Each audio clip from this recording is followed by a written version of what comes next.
Boa tarde a todos, sejam todos muito bem-vindos. Hoje, para nós, é um dia especial. Já agora, boa tarde também para aqueles que nos acompanham através das redes sociais, seja agora em direto, seja posteriormente, quando forem ver a gravação.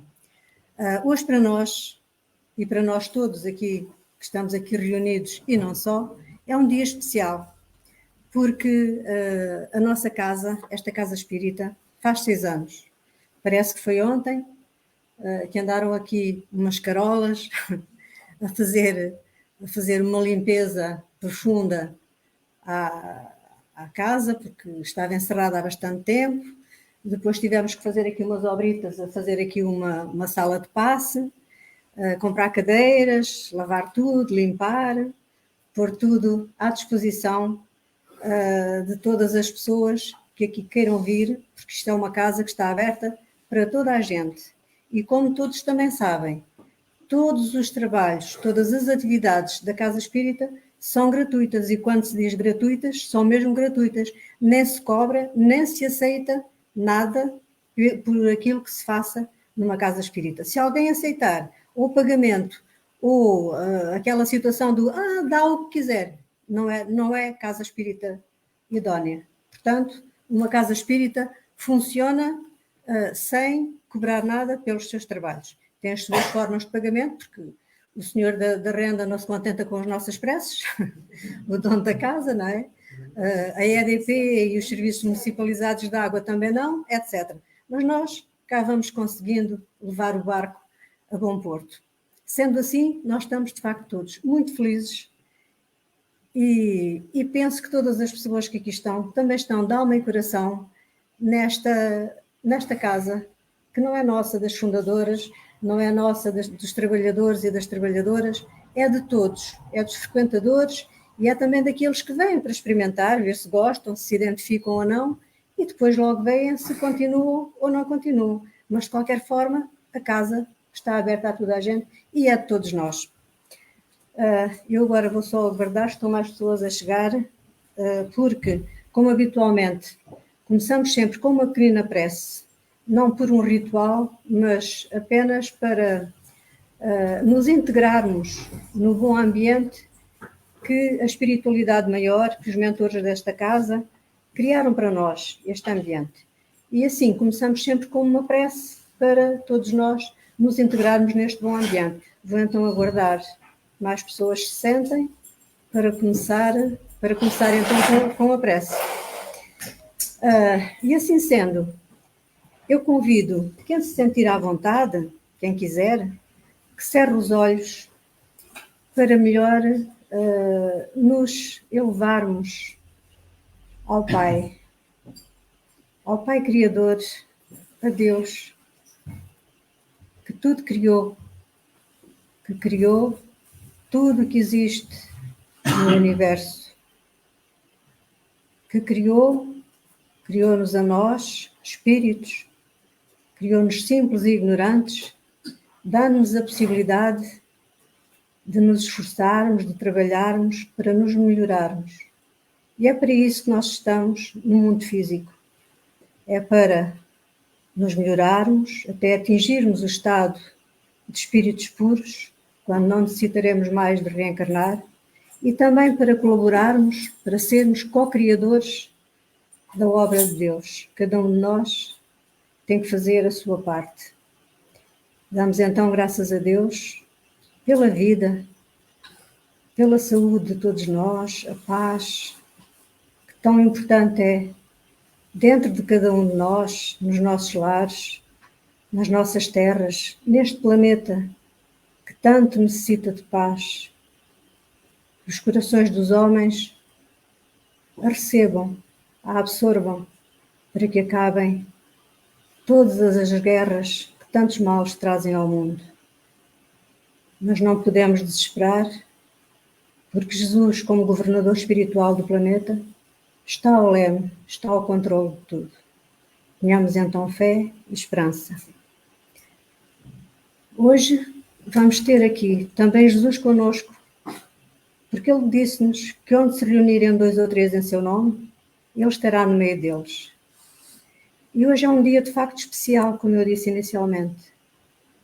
Celebramos o nosso 6º aniversário e toda a espiritualidade protetora está em festa, como os nossos corações também estão.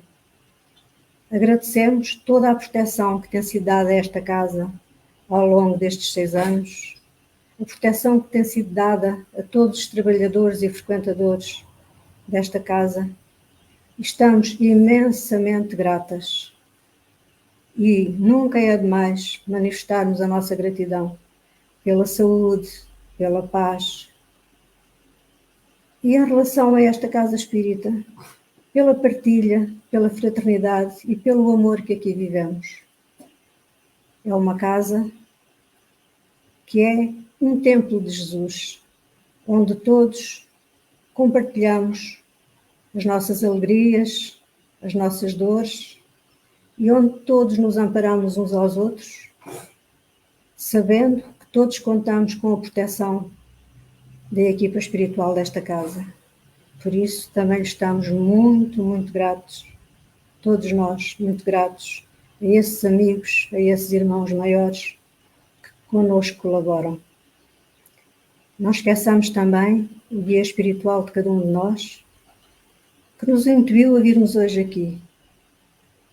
E ele sabe que nós necessitamos de recolher as boas energias que aqui se encontram e que todos necessitamos de as levar com um sentimento de paz e tranquilidade para os nossos lares, onde podemos reparti-las com aqueles que mais amamos, com os nossos vizinhos, os nossos amigos, os nossos familiares, mas também com aqueles que não gostam de nós e de que nós não gostamos tanto. Façamos essa partilha, doemos-nos ao outro, doemos-nos aos outros, principalmente àqueles que não gostam de nós.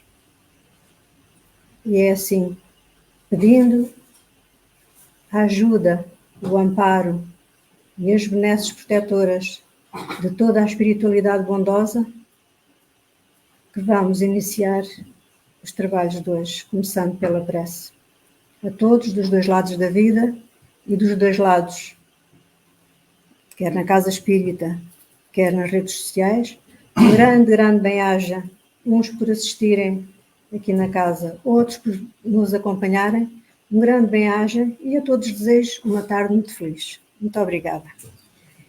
E agora vou apresentar a palestrante de hoje, Kátia, não se importa? Ora bem, hoje temos como palestrante a doutora Kátia, pronto, mas eu não vou mencionar a doutora, não é? Kátia Regina Moreira Vicente. É luso-brasileira, casada e mãe de 3 filhos. É formada em Direito e em Psicoterapia Clássica de Constelações Familiares. É espírita desde 1993, tendo desempenhado várias funções no Centro Espírita Francisco Spinelli, no município de Rio Negrinho, estado de Santa Catarina. Reside em Portugal desde 2018, onde dá continuidade aos estudos. E agora vem apresentar-nos aqui uma palestra para nos deliciar e para nos levar a pensar com aquilo que nos vai dizer. Cátia, se faz favor. Olá a todos.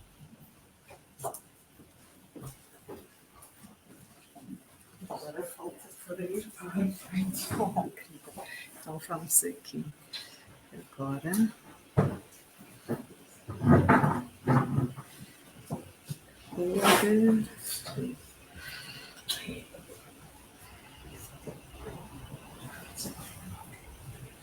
Esperando que passe lá em casa. Ora bem, então, muito boa tarde a todos. Boa tarde. É uma imensa alegria poder retornar aqui, ainda mais numa data tão especial como essa, uma data de aniversário, onde estamos de aniversário, não é? Estamos todos de aniversário. E nos aniversários é comum nós ofertarmos prendas, né? No Brasil nós utilizamos a palavra presente. Nós ofertamos ou ganhamos presentes. E a palavra presente é uma palavra polissêmica, o que quer dizer? Significa que ela tem vários significados. Então, ela pode ter o significado de prenda, ela pode significar presença, estar presente, mas tem um terceiro significado que é muito importante para todos nós. Alguém se arrisca a dizer qual é o terceiro significado da palavra presente? É o foco no presente. É o tempo, é o hoje. Isso é muito importante. Então, nós vamos nos deparar que nós temos um dos maiores presentes, a dádiva do hoje. E quando nós abrimos os nossos olhos hoje pela manhã, nos foi concedido mais esse dia na escola da vida, para nós desenvolvermos a nossa consciência, a nossa responsabilidade e o nosso amor. Vamos lá ver. A Sueli Caldas Schubert, no seu livro Dimensões Espirituais do Centro Espírita, ela vai nos dizer que o hoje é véspera de bênção, se soubermos preparar o amanhã que não tarda. E esse preparar amanhã é viver em plenitude o hoje, o presente, na medida da nossa consciência, na medida das nossas forças, da nossa vontade, da nossa coragem, no estágio em que nós nos encontramos.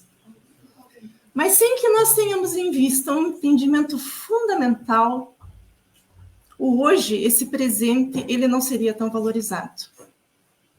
E nós estamos falando sobre a reencarnação. É uma ideia antiga. Não se consegue dizer ao certo na história quando começaram a haver os registros a respeito da reencarnação. Há indícios do ano de 1100 a.C., e posteriormente ela vai ser falada por alguns filósofos, como Platão. Isso aconteceu mais ou menos por volta dos anos 380 a.C. E esse famoso filósofo grego, ele tinha uma visão muito interessante sobre a reencarnação. De acordo com suas ideias, as almas, após passarem pelo Hades, o reino dos mortos, eram novamente levadas ao universo dos seres vivos.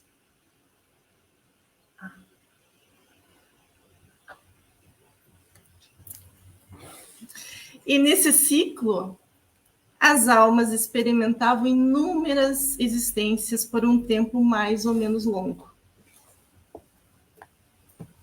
Mas foi ao tempo de Jesus, através da sua vivência, dos seus ensinamentos, que a ideia do renascimento, do retorno, da imortalidade emergiram definitivamente.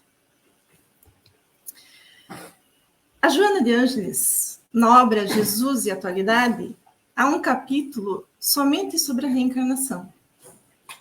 E ela vai nos dizer que não fosse Jesus reencarnacionista, e toda a sua mensagem ela seria fragmentária, sem suporte de segurança, por faltar-lhe a justiça, na sua mais alta expressão, propiciando ao infrator a oportunidade reeducativa, com o consequente crescimento para a liberdade a que aspira.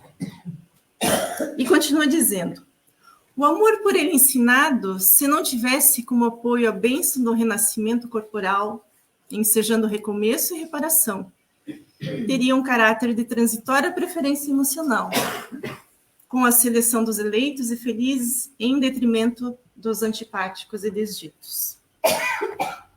A psicoterapia que ele utilizava era centrada na reencarnação, por saber que o homem é o modelador do próprio destino, vivendo conforme o estabeleceu através dos atos das experiências passadas. Portanto, essa ideia acerca da nossa verdadeira realidade espiritual, ela já vem sendo trabalhada perante os homens há muito tempo. Mas é através da codificação espírita que a imortalidade e a reencarnação, dois dos seus princípios fundamentais, vão ser amplamente falados. Representando, então, o Consolador prometido, que vem levantar o véu da letra que encobriu por séculos a perfeita compreensão dos objetivos superiores da vida, ensinando-nos a nossa origem e o nosso destino. Num passado não muito distante, nós vivíamos proibições castradoras, um dogmatismo irracional que agrediam a nossa liberdade de pensamento e opção. De forma geral, as pessoas não vislumbravam a questão da continuidade da vida. De onde nós viemos? Para onde nós vamos? O porquê de estarmos aqui? Das nossas provas? Das nossas dificuldades? Da nossa capacidade? Com exceção de algumas almas já iluminadas, a grande massa dos espíritos que povoavam esse planeta reencarnava e ainda reencarna, sem a mínima noção do significado da experiência na matéria. Não somente a ideia da imortalidade, da reencarnação, mas de um sentido de continuidade, de tudo aquilo que nós vivemos e experienciamos quando encarnados, e da possibilidade do retorno para a reparação, para a reconstrução, para a evolução e para o aprendizado e desenvolvimento do amor. Eu gostaria de trazer uma história que ela ilustra o que pode acontecer depois do desenlace, a desencarnação de alguém que ainda se encontrava inconsciente da importância da vida, do seu sentido e da sua realidade espiritual. Essa experiência, ela é narrada por um espírito que se chama Juvenal, é um espírito amigo, e ela vai trazer a seguinte experiência. Se chama a dura separação. Jazia ao lado do túmulo. A lápide estava desgastada pelo tempo. Há muito, nem flores, nem lembranças. A sua mente era confusa.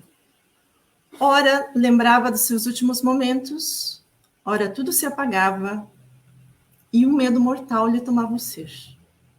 Tinha medo de morrer. E viu seu próprio corpo ser sepultado. Até sentiu coisas estranhas que quase o enlouqueceram. Sentiu seu corpo se decompor. Então não lhe cabia na compreensão como ainda pensava. Como percebia o mundo à sua volta. Viu tantas pessoas naquele cemitério. Tantas lágrimas, tantas revoltas. A separação é mesmo dolorosa.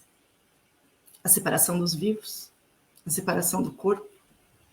Pensava todos os dias, e todos os dias a não conclusão lhe abalava. No seu desequilíbrio conformou-se. Do corpo pouco restava. E agora? O que faria? Para onde iria? Tanto tempo naquela situação. E um dia, quando o céu estava cinzento e uma tempestade se anunciava, uma aragem trouxe a mudança. Raios e trovões nos céus. Estava cansado e entristecido. A chuva grossa começou a cair e, junto com ela, lágrimas brotaram dos olhos desolados. Caiu de joelhos, como rezava quando era criança, e da sua boca foi ouvida a oração infantil.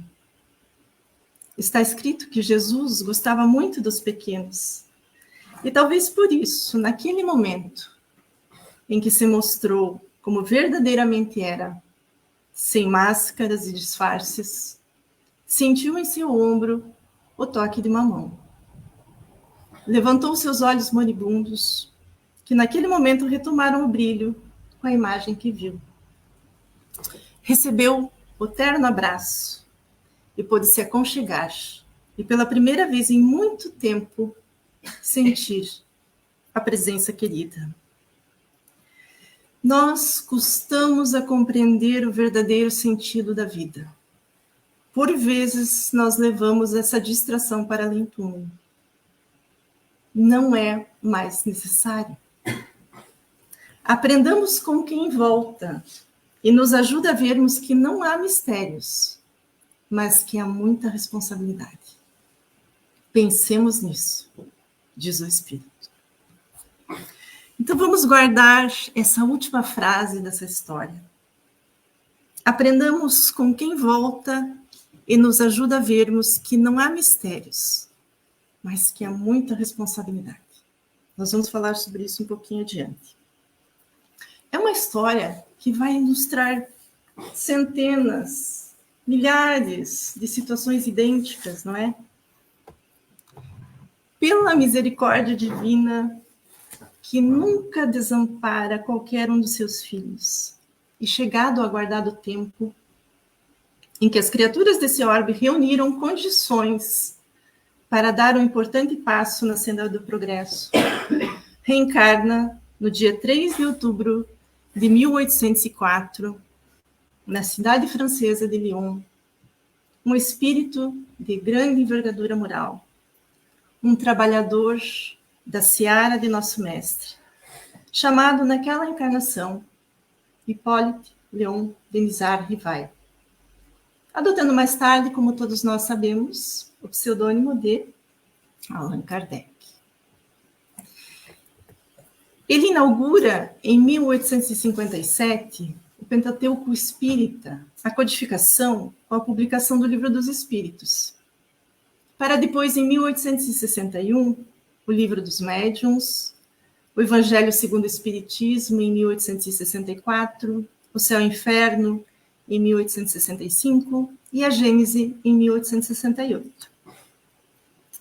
E é por ele, pelo seu trabalho, pelo seu amor, pela sua abnegação, dedicação e fé, atendendo à orientação divina, que hoje nós estamos aqui reunidos, comemorando o aniversário da casa, que nos abriga, que nos conforta, que nos esclarece.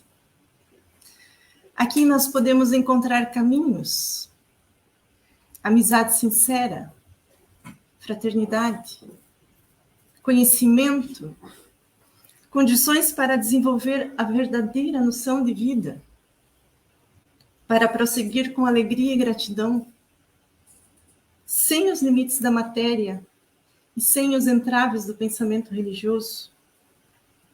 Nós não podemos comemorar esse aniversário sem falar do codificador. Ele foi a semente humilde que contribuiu para gerar uma grande floresta. Como nos diz o Espírito Alberto, neste livro da autoria Psicografia de Chico Xavier, Instruções Psicofônicas, a floresta dominadora, ela não procede do trovão que brame ou da ventania que arrasa, mas sim da semente humilde, que aprendeu a esquecer-se, a calar, a ajudar, a produzir e a esperar. Kardec, ele atesta em O Céu e o Inferno que a doutrina espírita, ela transforma completamente a perspectiva do futuro. A vida futura deixa de ser uma hipótese para ser realidade. O estado das almas depois da morte não é mais um sistema, porém o resultado da observação. Ergueu-se o véu, o mundo espiritual apareceu-nos na plenitude de sua realidade prática. Não foram os homens que o descobriram pelo esforço de uma concepção engenhosa, são os próprios habitantes desse mundo que nos vêm descrever a sua situação. A Revista Espírita,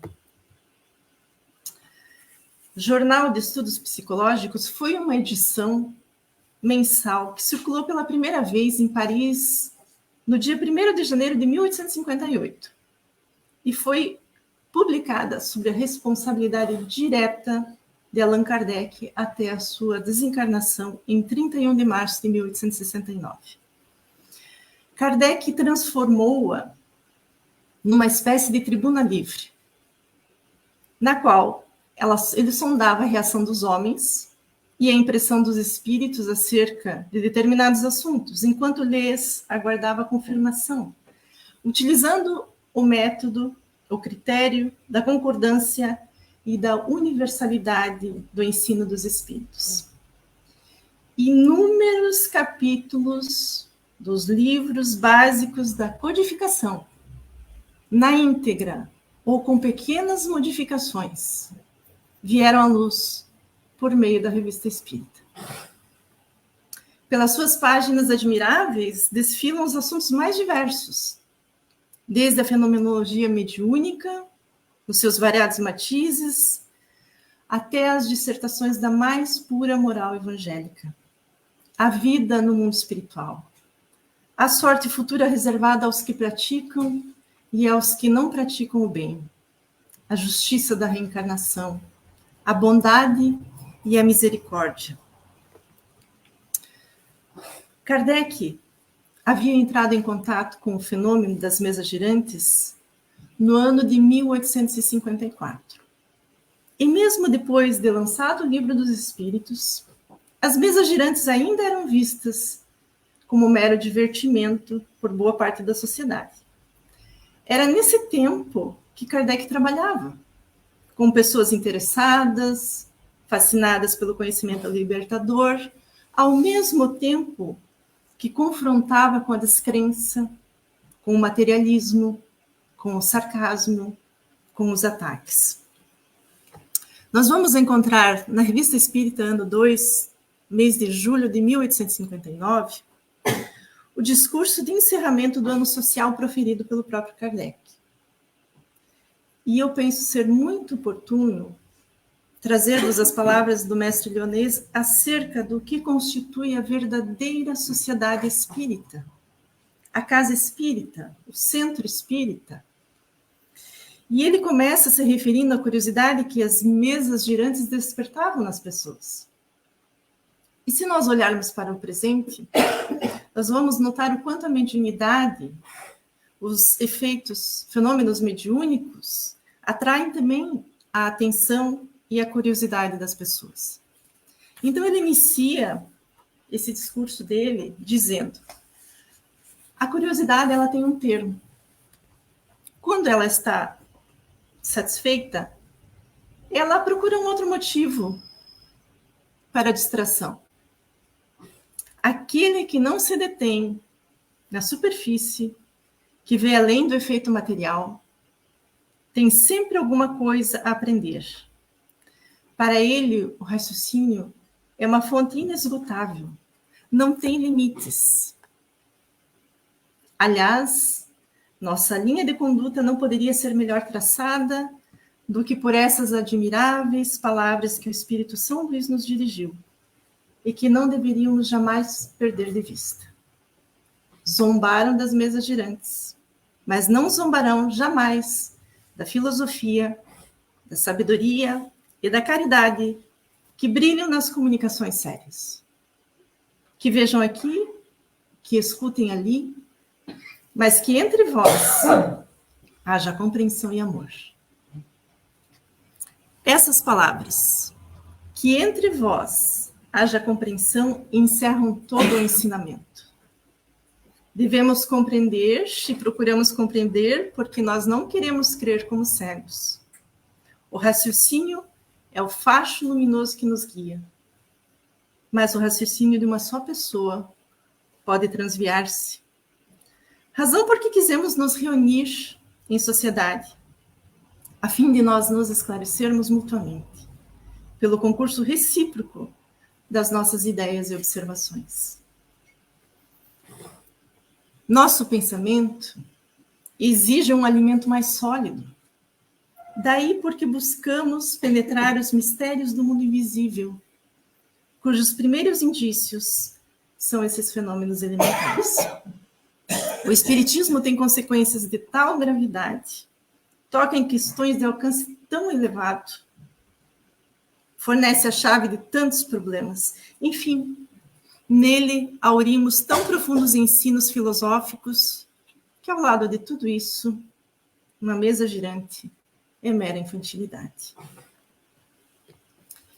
Em um livro um pouco conhecido, intitulado Ceareiros de Volta, pela mediunidade de Valdo Vieira e publicado em 1965 pela Federação Espírita Brasileira, reuniu-se um conjunto de mensagens de espíritos que foram trabalhadores do meio espírita e que agora desencarnados trazem a impressão daqueles que voltaram para a pátria espiritual e percebem com mais lucidez as questões problemáticas do espírito quando no mundo material. Um desses espíritos comunicantes, chamado Alexandre Dias, ele traz sua mensagem intitulada Pedra Angular, se referindo ao espiritismo e ao trabalho pessoal e intransferível de cada um de nós que abraça a causa ou toma consciência dessa realidade libertadora. Ele inicia dizendo: naufragam antigas crenças nas ondas indomáveis do progresso. Gargantas invisíveis sofejam hinos de amor em harmoniosas audições. O Espiritismo vem dar voz ao silêncio, desfazer o irremediável, destruir o impossível, expandir o sopro da vida.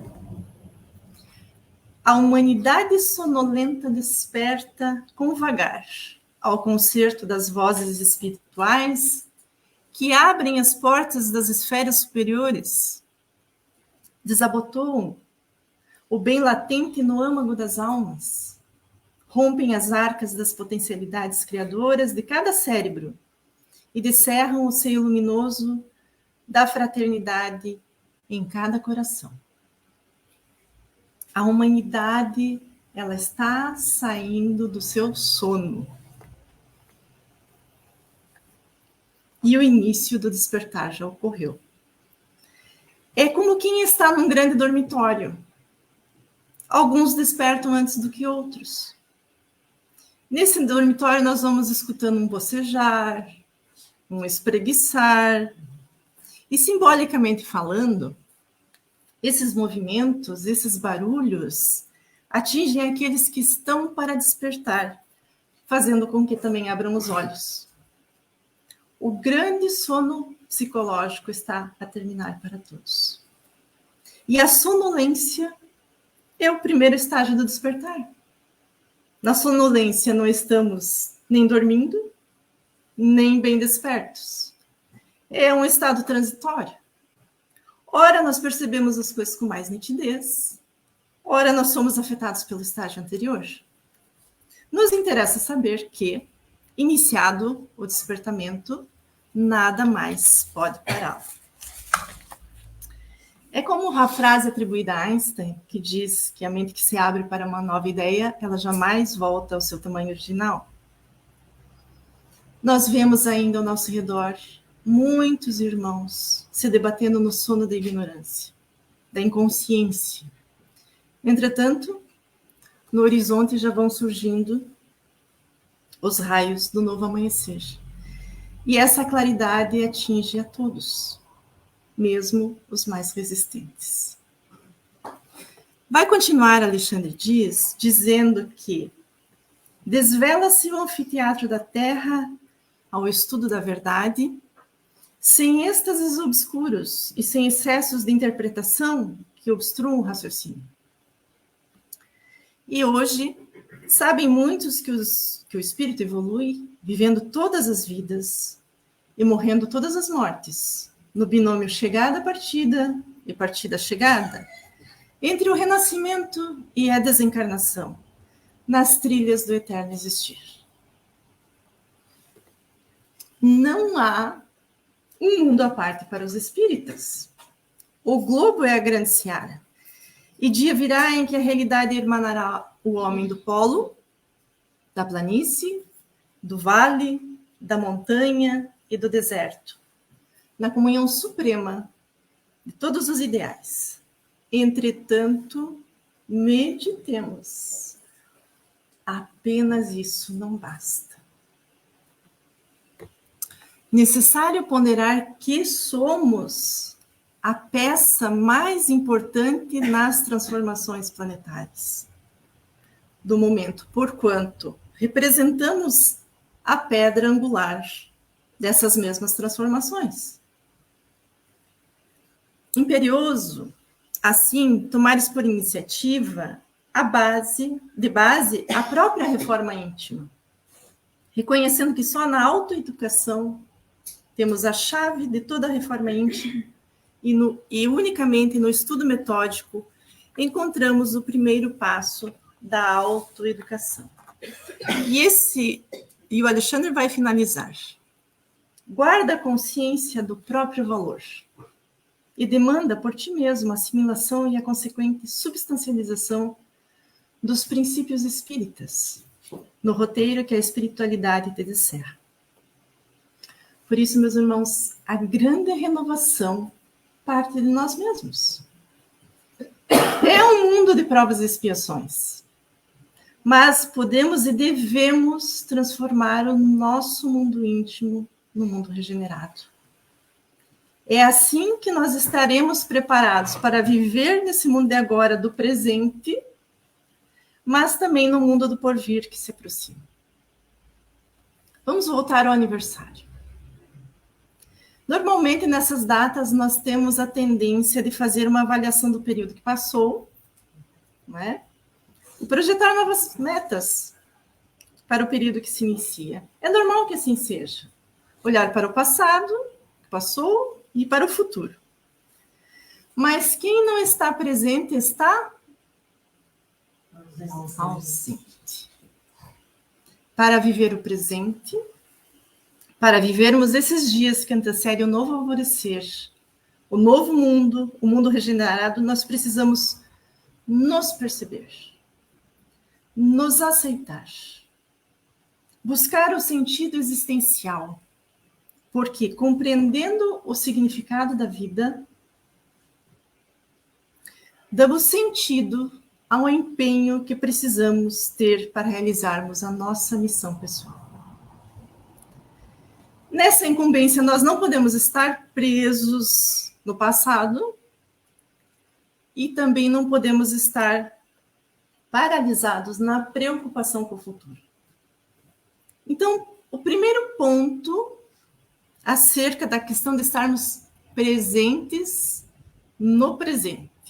Agora é tempo e presença, dois significados juntos. Presentes no presente. O nosso apego ao passado. Emmanuel, por intermédio do Chico Xavier, nessa obra magnífica, que é Ceifa de Luz, ele nos fala: o passado é capaz de auxiliar, mas tão só por recurso de informação. Se duvidas disso, reflete no automóvel de que te serves comumente. O retrovisor colabora apenas para que te esclareças quanto às advertências da retaguarda, uma vez que necessitas permanecer de atenção concentrada no caminho à frente, como quem se vê inevitavelmente chamado para o futuro. O interessante é que essa citação do Emmanuel surgiu sob a denominação de a síndrome do espelho retrovisor, mencionada pelo filósofo e escritor canadense Marshall McLuhan. Não é um diagnóstico médico real, mas sim uma expressão utilizada por especialistas para dizer quando uma pessoa está presa no momento, ou está presa a uma pessoa, ou está presa a um sentimento. Quando nós olhamos para o espelho retrovisor, ele apenas mostra aquilo que está atrás de nós. Se nós passamos a maior parte do tempo olhando para o espelho retrovisor, é muito provável que ao invés de nós nos orientarmos, não consigamos sair do lugar, ou até mesmo possamos vir sofrer um acidente. É um fenômeno inconsciente, no qual nós revivemos e recriamos constantemente o nosso passado. Nós acreditamos erroneamente que quem nós éramos é quem somos, limitando assim o nosso verdadeiro potencial no presente e impedindo-nos de seguir adiante. É normal que nós façamos reflexões. Aliás, elas são essenciais. Todos nós refletimos ao longo do dia. Mas há quem fique preso no passado, no vivido e no não vivido, e não consiga continuar. De acordo com estudos, uma pessoa média tem entre 50 e 60 mil pensamentos por dia. A questão é que 95% desses pensamentos são iguais aos que nós tivemos ontem e aos que tivemos no dia anterior. E quando nós estamos presos a esses pensamentos passados, em vez de criar um novo futuro, nós tropeçamos repetidamente nas mesmas pedras, provavelmente repetiremos os mesmos equívocos. Portanto, o passado é uma referência que nos ajuda na condução do agora. Essa referência se traduz em advertência pelo conhecimento do percurso que nós já realizamos. As ações, as reações, as escolhas. Uma das grandes questões que nos mobilizam no passado é a culpa. Todos nós, em algum estágio evolutivo em que nos encontramos, carregamos em algum nível, consciente ou inconscientemente, a culpa. Nós precisamos perceber algo fundamental no nosso funcionamento psíquico. Quando o indivíduo se considera culpado, ele deve ser punido. Essa é a nossa orientação histórica, cultural, de direito, religiosa que nós possuímos. Culpado é igual a punição. Conscientemente ou inconscientemente, se nós estivermos estagnados no processo de culpa, inevitável vai ser a punição, que se dá das mais variadas formas, infligidas por nós mesmos. Então, nós precisamos nos analisar e perceber os nossos processos de culpa. Nós precisamos superar a culpa, porque nós não somos culpados, nós somos responsáveis, e isso muda tudo. Nós somos responsáveis pelo acerto, nós somos responsáveis pelo erro, nós somos responsáveis por todas as consequências. O nosso aprendizado é por tentativa. É inevitável a experiência do erro. Ora, se o culpado merece punição, o responsável merece reabilitação. Vamos relembrar o finalzinho da história que o Juvenal nos trouxe? Aprendamos com quem volta e nos ajuda a vermos que não há mistérios, mas que há muita responsabilidade. É assim que o Pai nos vê diante da nossa trajetória. Diante das nossas vitórias, diante das nossas quedas, da nossa tentativa, erro, acerto, como responsáveis. E por isso nós somos os merecedores da oportunidade, do reequilíbrio, do resgate, da reabilitação, do auto-perdão e da ajuda do alto. Guardemos essa imagem do retrovisor. Vamos olhar para o nosso passado como aquele que conduz o veículo que já passou por uma estrada bastante acidentada, que caiu em alguns buracos, conseguiu desviar outros, e que agora se encontra com mais experiência, com mais conhecimento de causa, com mais maturidade em direção ao futuro.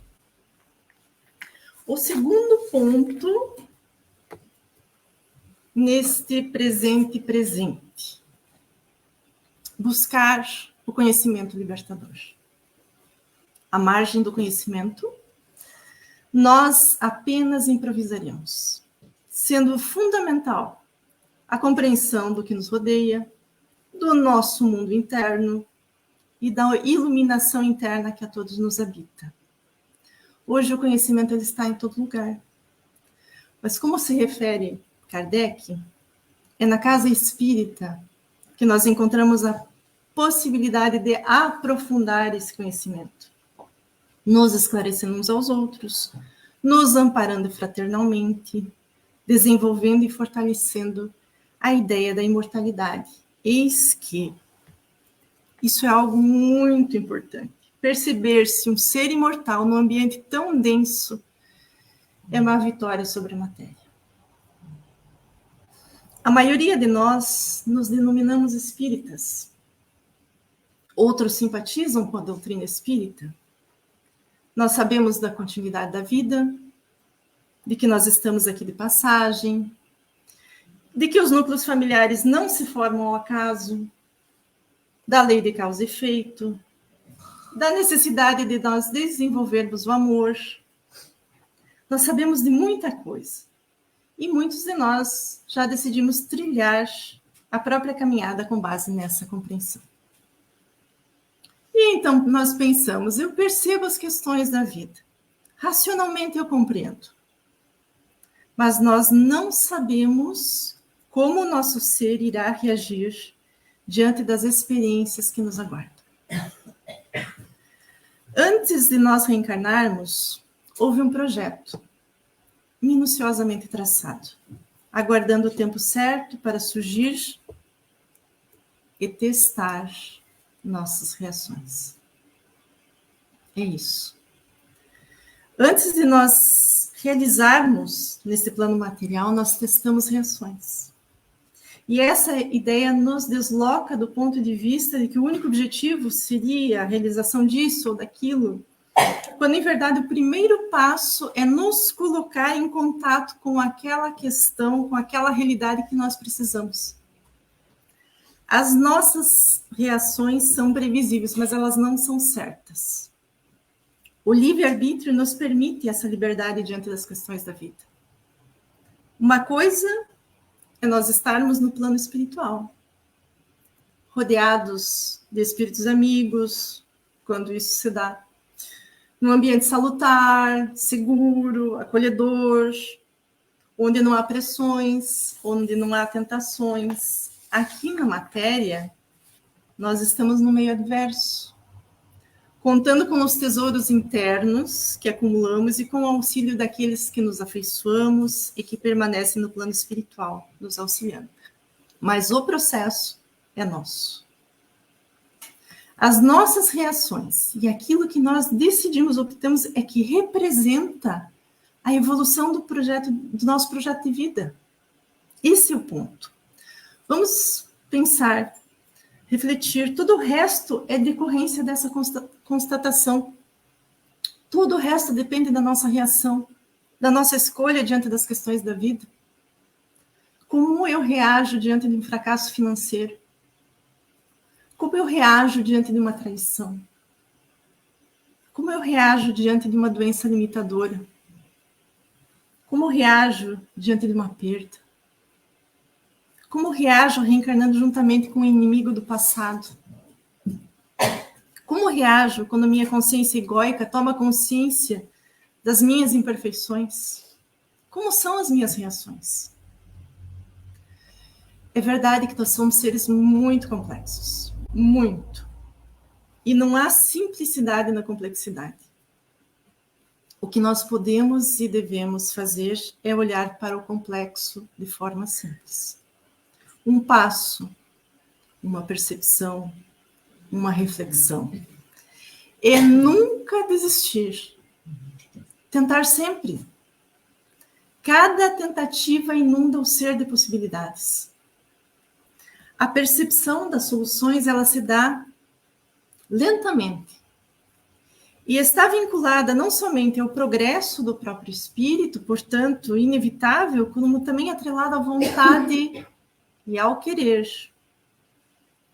Cada vez mais nós tomaremos consciência da necessidade e da força poderosa que é o querer, a vontade atuante. E não pensemos que há limite para o progresso de cada um. Apenas que esse progresso ele sempre estará vinculado às etapas vencidas. Quando nós superamos e incorporamos, um novo investimento vai ser possível. Por isso, não há limites, dependendo unicamente de nós mesmos, cada vez mais lúcidos. Quando nós adentramos a matéria, E pelo nosso historial, as reações e as possibilidades de conteúdos remotos eclodirem, conteúdos de outras existências, é perfeitamente possível. Entretanto, o que a espiritualidade nos diz é que nós também traçamos as soluções, as condições para que possamos realizar o programado, porque nós nunca seremos chamados a realizar algo acima das nossas forças. Alguns requisitos que nós podemos mencionar: a oração, a meditação, a reflexão, a ação no bem, o mergulho na análise de si mesmo, a fé, a esperança, o conhecimento. Mas uma dessas podemos considerar como fundamental: a oração sincera. Não aquela que repete fórmulas prontas, mas sim aquela onde nos colocamos humildemente em contato amoroso com o alto. Em O Livro dos Espíritos, na questão 659, Kardec questiona os espíritos acerca do significado da prece, respondendo à espiritualidade. A prece é um ato de adoração. Orar a Deus é pensar nele, é aproximar-se dele, é pôr-se em comunicação com ele. Há 3 coisas que podemos propor-nos por meio da prece: louvar, pedir, agradecer. E continua na questão 660. A prece torna melhor o homem? Sim, porquanto aquele que ora com fervor e confiança se faz mais forte contra as tentações do mal e Deus lhe envia bons espíritos para assisti-lo. É este um socorro que jamais se lhe recusa quando pedido com sinceridade. Sem oração, nós ficamos à deriva no mar de nós mesmos. E se esse mar estiver em tempestade, nós corremos o risco de sucumbir. A oração é o recurso mais extraordinário para permitir que nós entremos em contato com o Criador. É nesse intercâmbio que aurimos forças, energias sutis, inspiração para continuar. É através dela que nós ampliamos a faculdade de entendimento da existência e da vida real. Assim, o nosso insucesso, ele não tem como causa primeira a prova ou a vivência propriamente ditos, mas a nossa reação e o nosso proceder ao abandonar os procedimentos de segurança, os procedimentos que são exigidos para aquela realização. A oração nos deixa atentos, porque nós estamos sintonizados com o divino que nos habita. E no nosso momento atual, com todo o conhecimento que já nos foi passado, já podemos ter mais ações do que reações. E esse patamar é alcançado com o esforço, com a vontade, com a observância dos requisitos que necessariamente deverão ser atendidos, sendo a oração uma delas. Mas não transformemos a nossa caminhada num percurso doloroso. A tomada de consciência, o assumir a nossa responsabilidade e o desenvolver do amor, hão de tornar a nossa jornada a mais bela das aventuras. Eis que o mestre já nos dizia: meu jugo é suave, meu fardo é leve. A espiritualidade vai nos trazer algumas palavras a respeito da nossa caminhada, para que possamos ter sucesso. A primeira delas: paciência. Nos diz para ter paciência conosco mesmos. Eis que o processo de amadurecimento é lento e contínuo, duradouro, inevitável. Cedo ou tarde nós damos o próximo passo. Não pensemos que a renovação de velhos hábitos, muitos deles seculares, e talvez mais antigos ainda, se dão a curto prazo ou sem qualquer resistência. Muitos combates internos nós ainda teremos, mas muita compreensão surgirá. Para que nós possamos vencer determinados automatismos, nós necessitamos da reflexão, da meditação, amparados pela oração, pela ação no bem, pelo auxílio que nós podemos receber do plano espiritual. O segundo, não há que se ter pressa. Ela é desnecessária e inútil porque não é possível transpor etapas. Cada uma das etapas da nossa jornada, aqui reencarnados, representa elaboração, representa formação de consciência e sua ampliação. É inútil querer correr. O único avanço são as nossas conquistas. E por isso, não temamos o tempo. Ele é o meio onde transita o viajor sedento de conquistas. E o nosso corpo físico, como ele reage diante a nossa jornada, tudo isso? O corpo vai acompanhar nossas crises, nossas vitórias, nossas alegrias, nossos desesperos, e por isso se desgasta ou se renova conforme a fase vivida. É inútil dizer que nós teremos saúde sempre. Nós podemos imaginar todo tipo de cuidado. Entretanto, em não nos conhecendo ainda, nós desconhecemos as forças que impactam o nosso organismo físico. A ideia é ter consciência da ação necessária diante de cada circunstância. E assim nós vamos nos fortificando em mente e, por consequência, adquirindo virtudes que resultarão em uma nova realidade e uma vida mais equilibrada. Joana de Angelis, no livro Desafios e Soluções, ela nos esclarece acerca do pensamento bem construído, que vai agir no mecanismo do sistema nervoso, no cérebro, e esses conjugados produzem enzimas protetoras que tornam imune o organismo a muitas invasões de agentes destrutivos, propiciando saúde. Não temamos, não desanimemos, não nos intimidemos diante dos desafios, pois são esses que moldam os músculos da alma. Há no universo forças poderosas que movem mundos, que movem sistemas inteiros. E essas forças se originam em Deus. E estão representadas nas individualidades existentes na criação. Por isso, nós podemos dizer que a verdadeira força parte do Espírito, porque oriunda do núcleo divino existente em cada um de nós. Silenciemos quando o nosso interior protestar.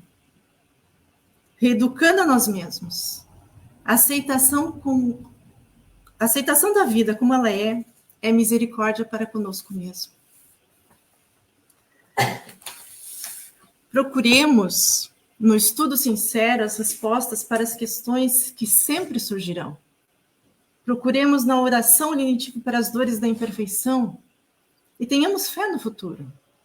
Futuro este que nos levará ao ponto mais alto de nossa evolução, onde a única cegueira é aquela que não mais vê o mal como empecilho, mas que a enxerga como parte da evolução.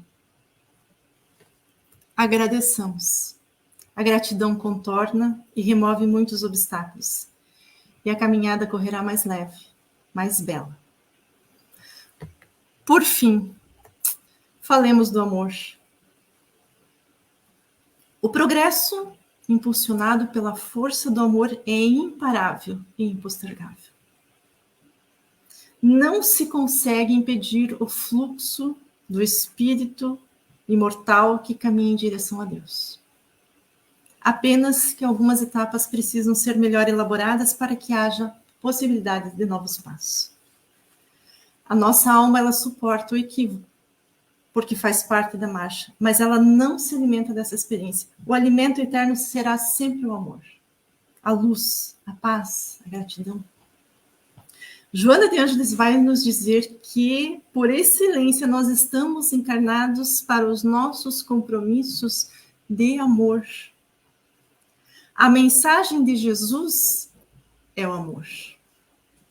E ele nos fez um único pedido.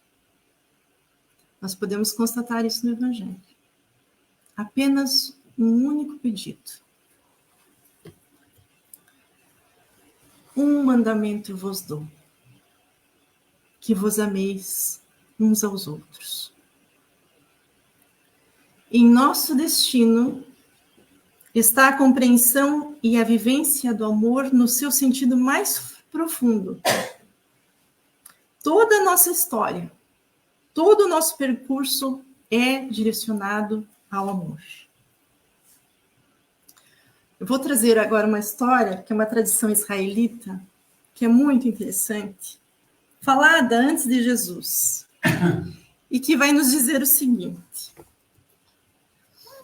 Um jovem, alguns anos antes de Jesus, foi procurar um grande profeta israelita de nome Shammai.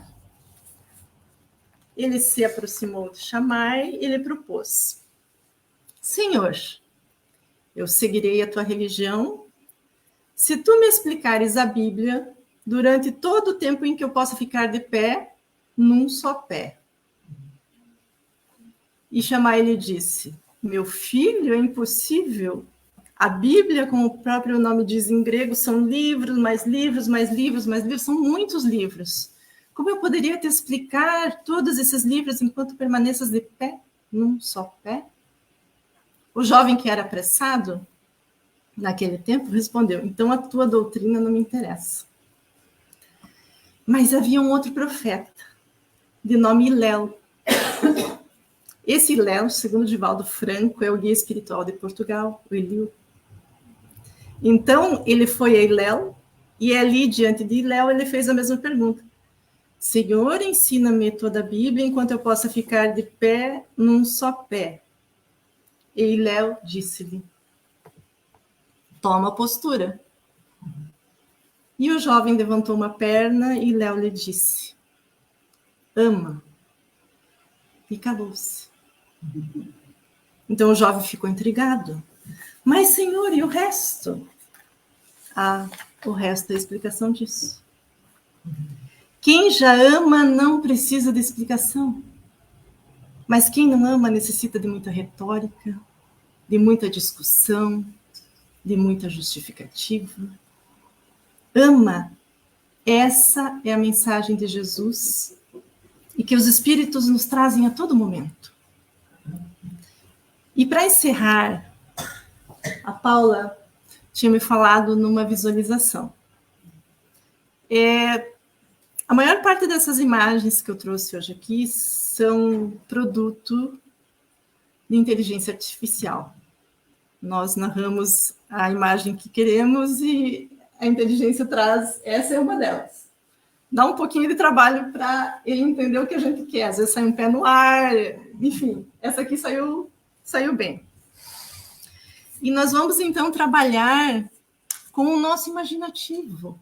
Esse imaginativo, essas imagens, a simbologia que nós fomos esquecendo, fomos deixando. E que, pronto, é muito importante para todos nós que nós resgatemos isso. Então, eu vou trazer esse pequeno conto, também de autoria de Juvenal, acerca daquele único pedido do mestre: ama. E ela é intitulada O que Queres de Mim. Rutilavam as estrelas no céu daquela noite. A brisa era leve e agradável, os animais noturnos estavam na sua sinfonia, entretanto cantavam calmos, até parecendo que o silêncio se faria de um momento para outro. José era o vigia da aldeia, e todas as noites se colocava em locais estratégicos e ficava atento para qualquer anormalidade. Ele carregava consigo um pequeno apito de metal. Caso acontecesse alguma coisa, o alarme era soado. Todos já tinham conhecimento e sabiam como proceder em tais circunstâncias. A noite já ia a meio. Tudo estava calmo, uma calmaria que José estranhava. Enquanto caminhava de um ponto a outro, começou a pensar sobre sua vida. Nascer ali naquele lugar, crescera, se tornar adulto, levando uma vida muito simples, como a maioria dos moradores. Casara e tivera 2 filhos, hoje quase saindo da infância. Estranhamente sentiu-se satisfeito com tudo. Estranhamente, porque sua vida foi perseguir a melhora material, proporcionar mais conforto à família. mas nessa hora sentiu-se até feliz. Levava uma vida simples, é verdade, mas uma vida repleta de boas emoções. Quando se sentava à mesa para as refeições, sentia um prazer indizível, a unidade entre Criador e criatura. Olhava, tinha consciência disso, acerca do alimento, da família, da saúde, da gratidão a Deus por tudo. Então, nessa noite, estranhamente calma e agradável, olhou para o manto estrelado e agradeceu profundamente a vida que lhe foi concedida e todos aqueles que faziam parte dessa fantástica aventura.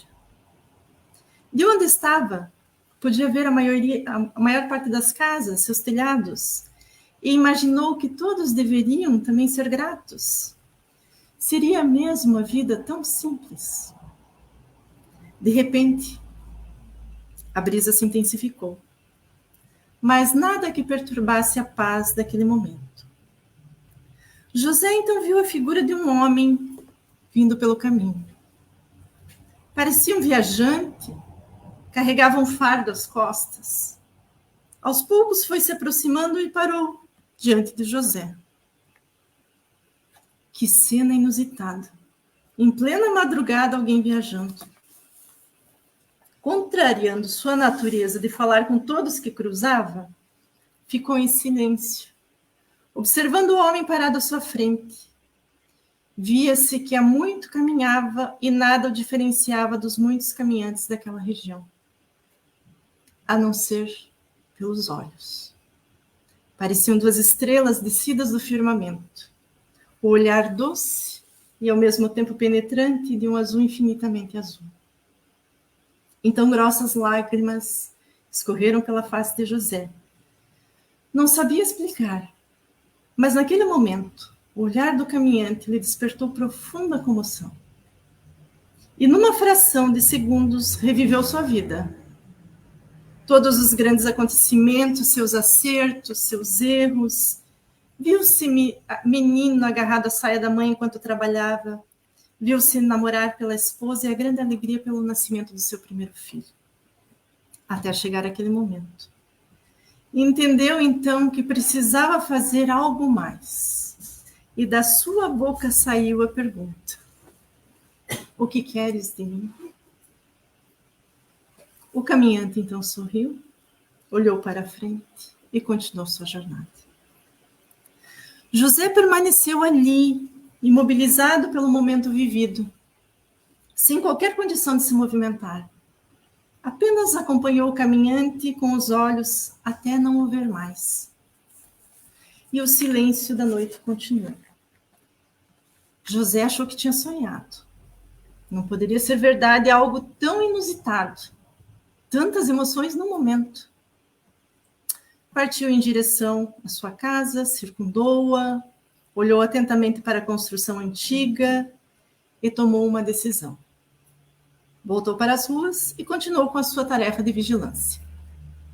No outro dia, após ter passado a tarde anterior a refletir, buscou falar com a sua esposa e lhe expôs suas ideias e desejos. Com a expressão de surpresa, Amélia ouviu atentamente o relato do marido sobre a noite em que encontrou o viajante. Também ela tivera sonhos estranhos, referindo-se a novas notícias. Decididos, partiram para falar com o religioso da aldeia e lhe comunicar que iniciaria um trabalho de caridade para com as crianças rejeitadas. Para a surpresa de ambos, o padre lhes disse que havia 2 noites aparecera um pequeno fardo à sua porta e que, muito surpreendido, constatou ser uma pequena criança de poucos meses de vida. José e Amélia se entreolharam espantados. Não há dúvidas que nós, seres humanos, não podemos prever a providência divina. Há situações que imaginamos insolúveis. Entretanto, a sabedoria suprema pertence ao Pai. Daquele dia em diante, ao longo dos anos, outras 4 crianças apareceram e foram recolhidas pelo casal, que, com o auxílio de várias pessoas do lugar, criou educou e alimentou os pequenos enjeitados, amando incondicionalmente. Mas o que mais contou, o mais importante, foi José ter encontrado a resposta para o que queres de mim? Cultivemos a fé e a paciência, a humildade e a compreensão, que balsamizam o espírito, porque não existe felicidade sem amor, e não existe amor sem responsabilidade fora das leis de Deus. Meus queridos irmãos, minhas queridas irmãs, não importa a situação, não importa o problema, busquemos a consciência, a responsabilidade que nos toca, o amor que o Mestre nos ensinou, servindo sempre, para que também nós encontremos a resposta. O que queres de mim? Desejo muita paz a todos e que esse aniversário se repita por muitos e muitos anos. Obrigada. Obrigada.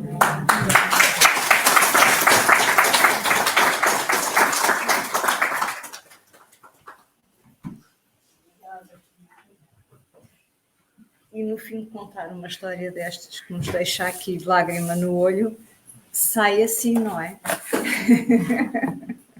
Obrigada, Kátia, muito obrigada, querida. Eu tenho que dizer aqui uma coisa, que tenho muita pena que lá em casa não se tenha visto as belíssimas imagens que viram-se as imagens, mas não a imagem grande, porque vai ficar aqui na lista dos meus erros a corrigir. Eu não consegui pôr o PowerPoint aberto, embora as imagens estejam lá, mas pronto, terá que ser assim. Vou somente, porque depois nós vamos ter aqui os nossos miminhos, os nossos momentos, aqui só para quem está fisicamente, vou só passar aqui estas mensagens que nos foram deixando, porque como hoje fazemos anos e a Kátia veio de tão longe ter connosco para nos oferecer esta reflexão e este trabalho feito tão do coração, eu vou só aqui passar alguns comentários. A Maria Isabel, como habitualmente, dá-nos aqui um agradecimento sem palavras daquele que vem nos miminhos assim, não é? Muito obrigada. A Isatis cumprimenta-nos. A Lourdes Mata, com muita paz e sempre convosco no pensamento e no coração, sem dúvida, e nós também. É daquelas amizades de sempre que ficam, que quando nós conhecemos achamos que são de sempre, não é? E vão ficando. Parabéns por mais este maravilhoso aniversário e beijos para todos. Estamos todos de parabéns. Obrigada, querida. Então, a Maria Isabel cumprimenta-nos, tão querida, sempre presente. A Margarida da avó, boa tarde, feliz dia de aniversário para todos nós, incluindo para ti, certo? Obrigada. Parabéns da Maria Isabel. A Luísa Arcanjo, boa tarde, beijinhos a todos. Boa tarde, querida. Parabéns, parabéns também para ti, porque estamos todos a fazer o nosso aniversário no centro. E parabéns de Daniel Floriani. Muito obrigada a todos. É muito bom nós podermos sair assim pela porta, não é? Sairmos assim além paredes, sairmos da caixa, passa a expressão, mas além paredes, chegarmos a todos, porque com esta oferta, por exemplo, este maravilhoso trabalho da Kátia certamente terá tocado muito mais corações do que aqueles que aqui estão e que já são alguns. Obrigada a todos, que sejam muitos mais, como disse a Kátia. Obrigada à família da Kátia aqui presente. Tão fofo.